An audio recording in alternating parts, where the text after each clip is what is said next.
Assalamualaikum. How is everyone? So again, welcome to another tutorial. This tutorial we will be discussing about character orthographs, how to draw character orthographs, and how to actually manipulate their anatomy using the Liquify tool.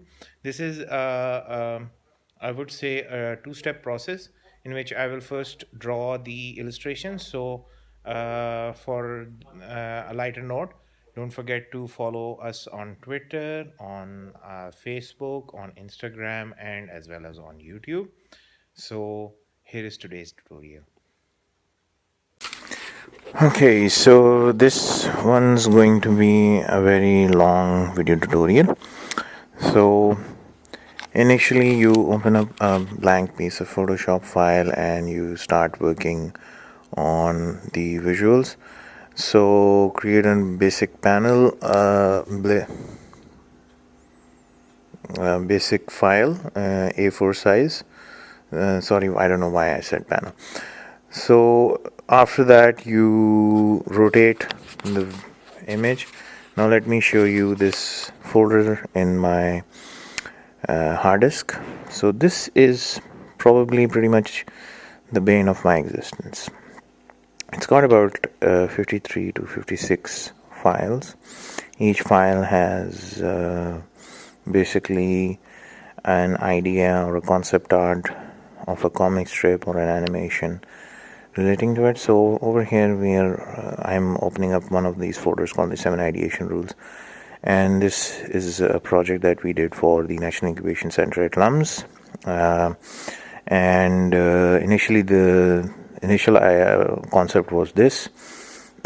So we had to make 7 illustrations. So I went for like a detailed version, but they wanted something simple like this. So we then did some brainstorming, did some illustrations, rough sketches on glass and with markers, and then we took those illustrations, took Photoshop photos of those, and we brought them to Photoshop, and we started illustrations. And this is another folder from AK-47 comic book series. The first episode is out, so I'm going to pick and choose the file. I'm going to quickly open up Photoshop, and the main file has all the illustrations of all initial characters, and we're going to pick one of the protagonists, Inspector AK-47, and create like a turnaround sheet, or what you call it as a character orthograph. So we are going to take a marquee selection of the image, copy it, and then quickly take it into our original file, the blank file, and we paste it.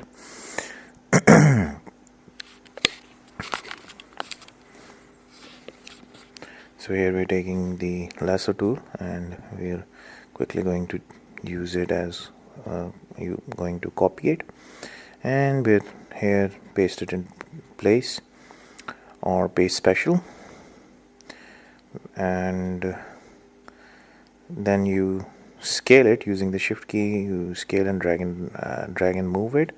If you don't press the shift key, it will scale it irregularly, and that's not what we want. So we've scaled it, we've placed it in a new layer. Now we're going to show you how to create different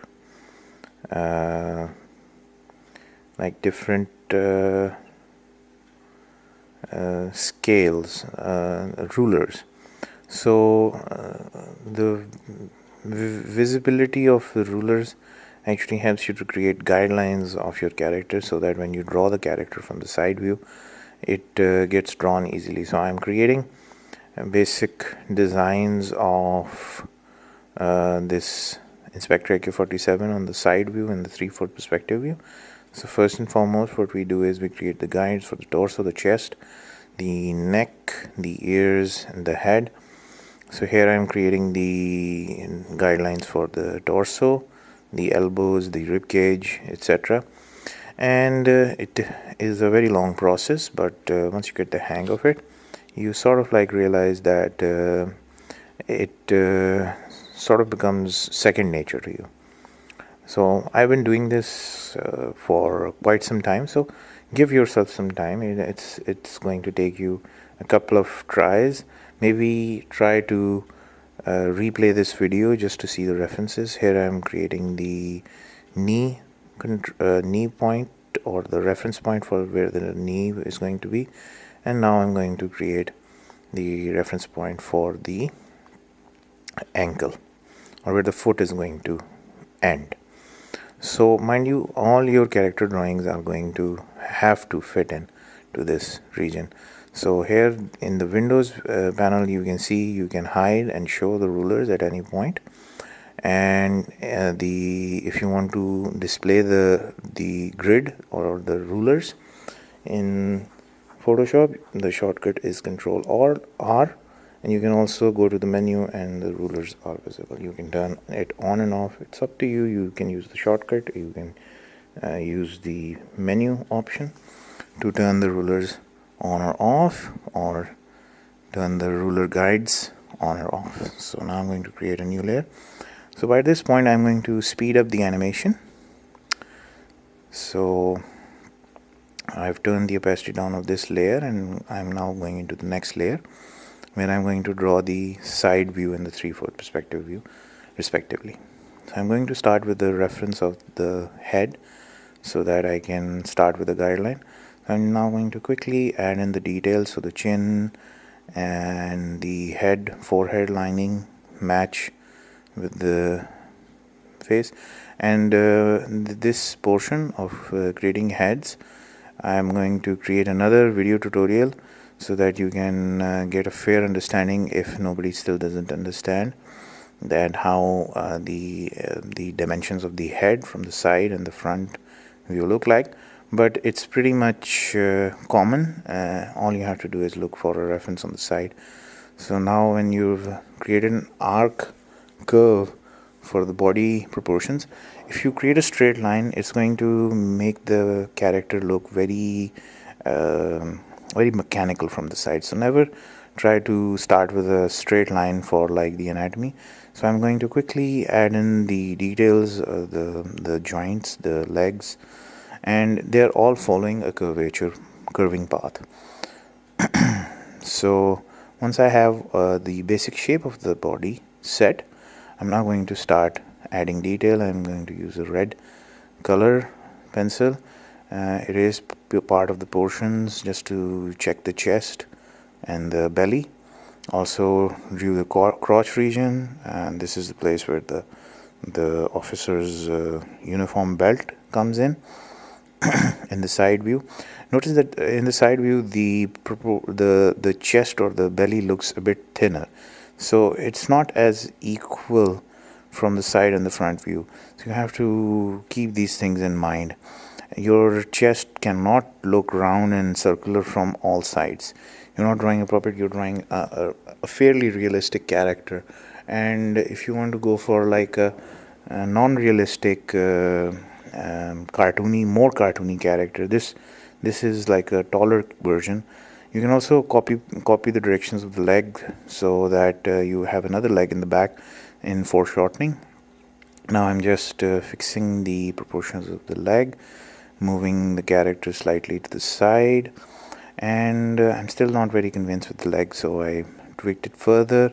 I've took another copy on the side of the circle face, and I'm going to bid the 3/4 perspective view. Mind you that 3/4 perspective view has a slight arc coming from the foreshortening. So the chin comes like this, and oops, I realized the chin is sort of like very long in the 3/4 perspective. So I'll come to this later on in a short while. I'm now going to add the detail of the hair in the side view, and the details of the face, the eyes of the character.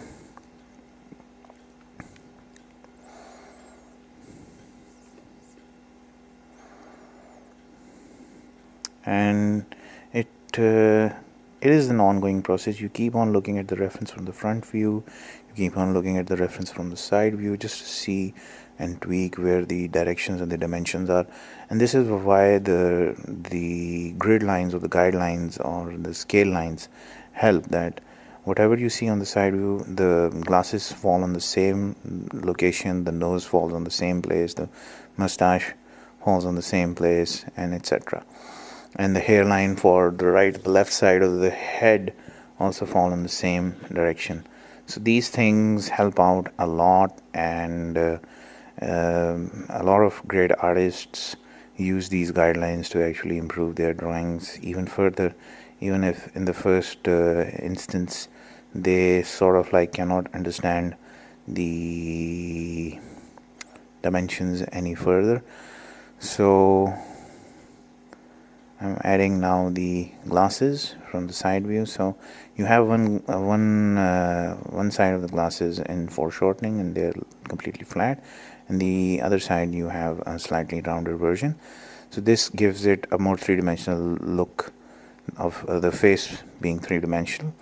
You can always add more detail or subtract more details. So the chin is now matching the dimensions, and I'm going to fairly try to work with this later on, add the details of the hair. Now mind you, when you're drawing the arm, it also needs to be in a curve, not in a straight line, because if you draw the arm in a straight line, it's not going to look very realistic. So always draw the arms in also in a curved manner, the upper arm in a one curved direction and the lower arm in the other opposite curved direction. Also the hands extend out from the below the crotch region, so you can see that the crotch, where the crotch region ends, the hands come down. If the hands are if the hands are above the crotch region, that means that the proportions of the human character are not equal. And normally basic average males hands extend out below the crotch region. The wrist actually extends out from the below the crotch region. So I'm coming back. I've drawn the details of the arms. Now I'm going to fix the chin on the 3/4 perspective, and yeah, this looks okay. So I'm going to zoom in. Mind you, this doesn't look okay at this moment. It looks fairly out of proportion, but give it a few minutes and maybe give yourself some time to get the proportions back on track. Now I'm going to add the ears detail, the hair,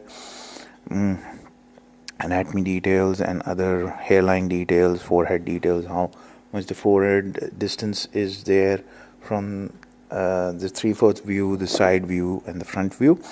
And fairly, when you have these details, I'm going to now go with the collarbone and the shoulders. So the shoulders from one side are going to be protruding out with like foreshortening, and on the other side they are less visible. I'm going to add the torso. Torso is also in that same manner. One side is more visible, the left side is more visible, the right side is less visible. So that creates like the illusion of depth or three-dimensionality and foreshortening.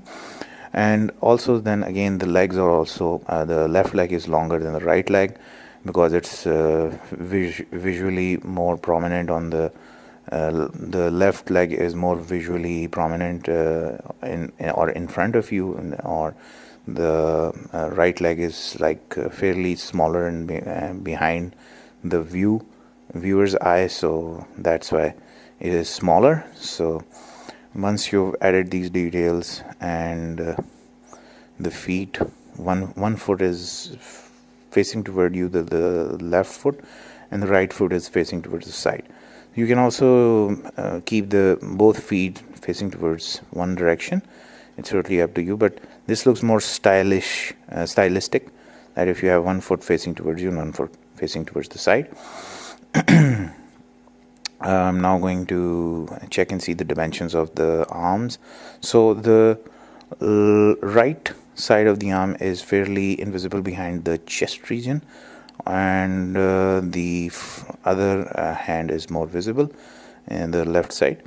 So I'm going to draw the hands as equivalent to the hands on the side view, and the hands on the right side are fairly short. For shortening, I'm going to now fix the positioning of the thumb, it will take some time to figure out where the positioning of the thumb is, but once you have it, it's fairly a cakewalk after that. Mind you, it will take you some time if you're a beginner to figure out the direct dimensions of the thumb from one side to the other. Now I'm adding details like the glasses, and I have this very bad habit. I always forget the eyebrows. So you can see that this tutorial does not have the eyebrows, and it will not have the eyebrows till the very end, but I'll fairly when I'll do the second part, I'll add the eyebrows. So now here I'm adding the collar for the character from the 3/4 side perspective view, and I'm adding dimensions, more detail to the hair, the stripes on the shoulders in the 3/4 perspective, and I'm going to add some more details, like add the shirt and the cuff from each side, and let's see how this looks like. Okay, so the belt positioning is slightly off. Let's bring the belt positioning down a bit. So there we have it. The torso, the chest fairly looks okay now, and let's add the cuffs on the side view, and now add the pants. So it's a step-by-step process. First I actually devised the skeletal structure of the feet, the planting and the positioning. Then I added the musculature, or the details of the muscles, or the sort of like figure out the positioning of the anatomy, and then I added clothing. So it's a step-by-step process. Some people use different layers, some people use the same layer. It's totally fine whichever way you're comfortable with, but make sure that the final result should look very good. It cannot look out of proportion, and always you can then go to the Liquify tool, which I'll show you in a short while. Just let me add this the detail of the arms in the side view, and there you have it. And you can always move this to the side or create a copy, and it looks perfectly fine. Add some detail for the feet. Now I'm going to create like the detail of the foot, the ankle of the foot, or the shoe, the ankle of the shoe, and the sole of the shoe, or not the ankle, I would call it the sole of the shoe, and the insole or outsole or whatever. But whatever it's called, like I'm not a very good shoe guy. You can like check it out online what the shoe details are. But yeah, so this is pretty much it for the rough sketch. I'm going to now place it equally from each side and merge all the layers into one big layer. So I've now slowed it down, so I just want to show you guys that once you're to this point, you can always merge the layers and then go to the Liquify tool. Now the Liquify tool is a pretty nifty tool, and what it does is it helps you to define and fix illustration errors before you actually take it to inking and coloring. Now mind you, there are some anatomy issues that I feel very uncomfortable, like the hair. The hair are protruding really back, way back. The shoulders on the side view are not looking good. The hand is slightly off based. So these are small little errors that you can quickly use the Liquify warping tool or the warping brush in Liquify. There are a lot of brushes, but best is that you use one or two of these features, because all you need are these just 2-3 features for doing this, and increasing the brush size or decreasing the brush size actually helps you with the warping option. And pretty much that will help you out as much as you can. Now it is an ongoing process. You can't undo many times once you actually do a Liquify liquify, what do you call it, move, for example, it will take you a couple of tries to do this. First and foremost is that it'll probably take you a couple of tries, and it will probably take you a few frustrating hours to this thing, and one mistake can actually ruin the entire Liquify tool options. So try to do your best that if you mess up, do it again, keep doing it, undo it, redo it, so that you get to the right point.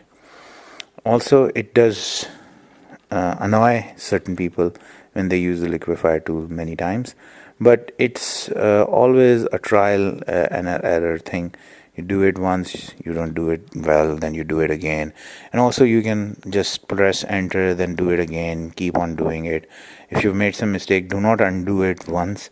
Just try to do over it, the Liquify tool over it another time, and then doing it again and another time, and so on and so forth. So that's it. After which you figure out that it's looking fairly decent now. So let's see now.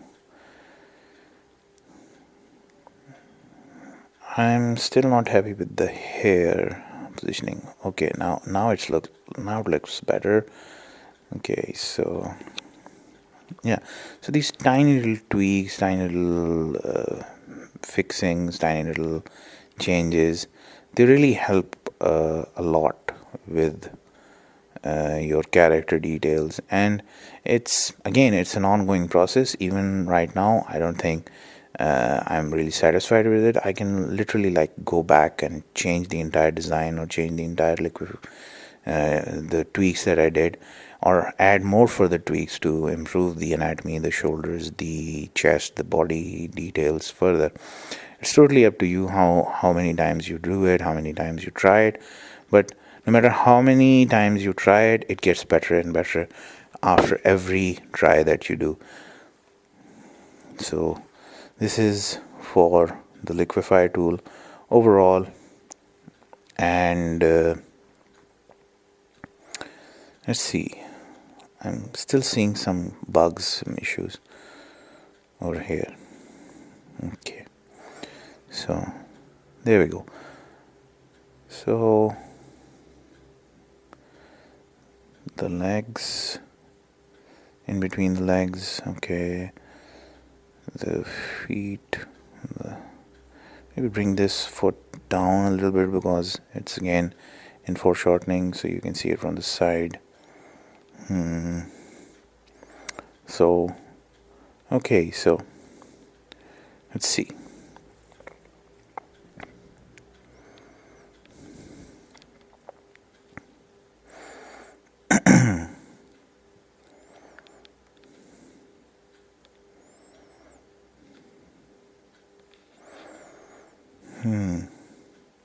Also, it sort of gets boring at times, that you have to watch this video and it's very slow. It's taking a lot of time. You're doing step by step, pieces by pieces, sometimes even lines by lines.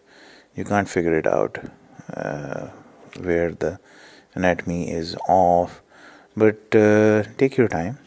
Still, I'm having trouble with the foot, the base of the heel, and there you have it. So pressed enter, and I did two steps, redo, undo. So this is, I'm now naming it front, side, and view, and 3/4, and I'm just going back again.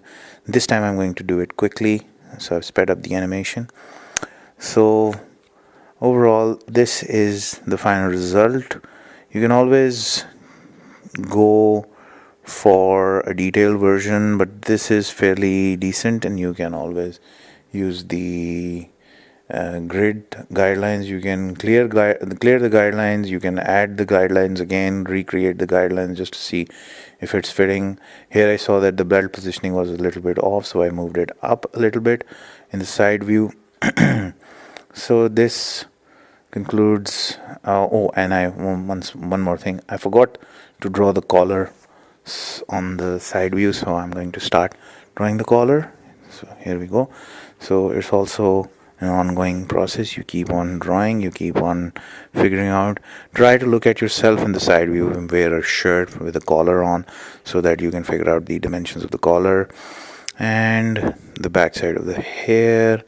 I am going to redraw some portions just to make some details, just to figure out some more drawing areas, and that's it.